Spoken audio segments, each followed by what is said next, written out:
নির্বাচনের কথা যে আমরা শুধু নির্বাচন চাচ্ছি, তারপর নির্বাচন দিলে বিএনপি ফলাফল চলে যাবে। অনেকে ভাবেন, অনেকে বলেন যে এই কথা ভেবে যে নির্বাচন দিলে বিএনপি ক্ষমতা আসবে। দেশবাসী ভাবে, সমস্ত রাজনৈতিক দল ভাবে, যারা দেশ নিয়ে চিন্তা করে তারাও ভাবে যে নির্বাচন দিলে বিএনপি ক্ষমতা আসবে। আমরা কিন্তু এটা ভাবি না।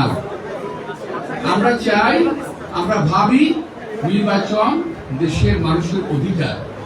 এই অধিকারের জন্য, ভোট দেওয়ার অধিকারের জন্য আমরা 70 বছর আন্দোলন করেছি।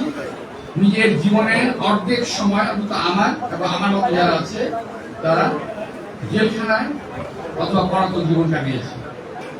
নির্বাচন দিলেই বিএনপি ক্ষমতা আসবে এই কথা যারা ভাবেন, সঙ্গে এটা কেমন, এটা যদি ভাবেন, এটা যদি ভাবেনি আপনারা, তাহলে এটা কেন ভাবেন না যে বিএনপি একটা অত্যন্ত অত্যন্ত জনপ্রিয় একটা দল? এটা কেন ভাবেন না? পাশাপাশি বিএনপি ক্ষমতা নাই, এখন নির্বাচন দিলে বিএনপি রিলিজ করবে সে অবস্থাও নাই।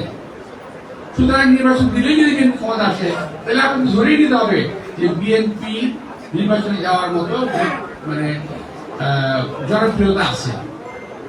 ওখানে আপনাদের ভয়টা কেন? জনপ্রিয় একটা দল যদি ক্ষমতা যায় আপনার অসুবিধা কি?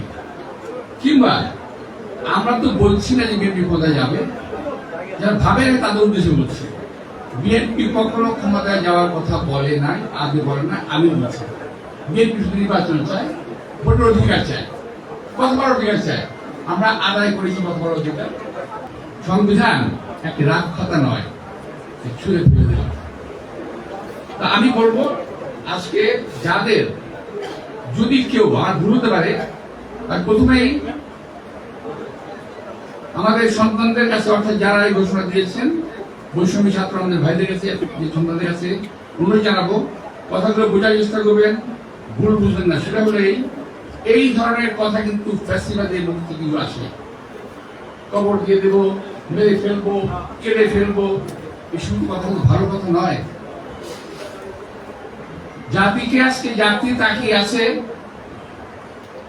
আপনাদের দিকে, আমরাও তাকিয়ে আছি আপনাদের দিকে। তোমাদের মুখ থেকে এই ধরনের কথা আমরা আশা করি না। আমি অন্তত এটুকু বিশ্বাস করি, কিছু লোক বাইরে থেকে সরকার গঠন করে ফেলেছেন, মনে হয় এরকম।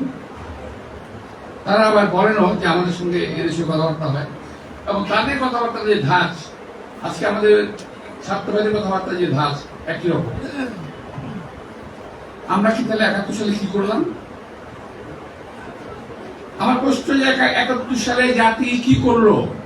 আমরা কি অন্যায় করেছিলাম?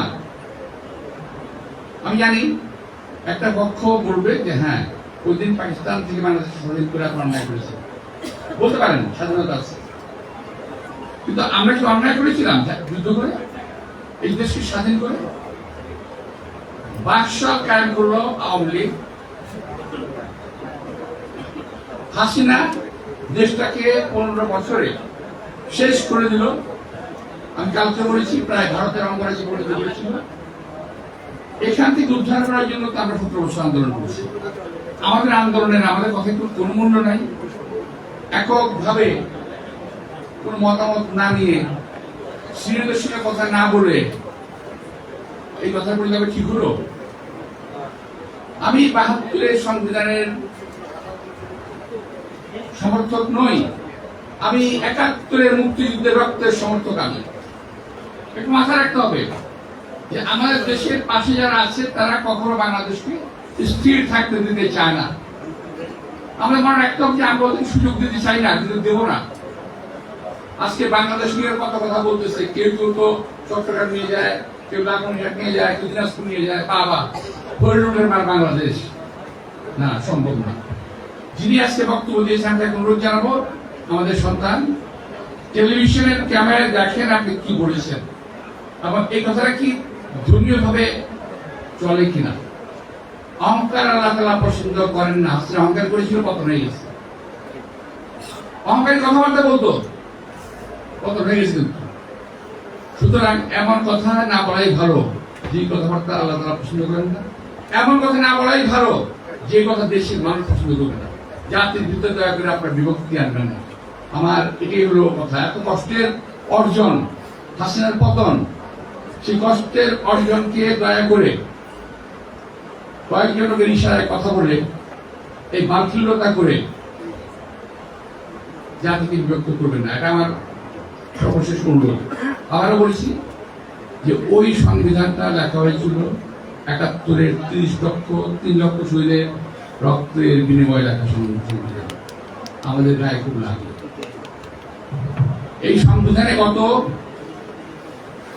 স্বাধীনতার পর থেকে এই সংবিধানে চলে আসছে, যারা এই সংবিধানকে যারা মিসইউজ করেছে, যারা অপব্যবহার করেছে, তাদের বিরুদ্ধে অবস্থান নেন। আরে ভাই, মাথা ব্যথা হলে কি মাথা কেটে ফেলতে হয়? মাথার ব্যথা হলে মাথা কেটে ফেলতে উৎক্ষেপ হয়। সুতরাং যারা করেছে অপব্যবহার, তাদের বিরুদ্ধে অবস্থান অর্জন করা দরকার সেটা করেন। আমরা তো আছি সঙ্গে।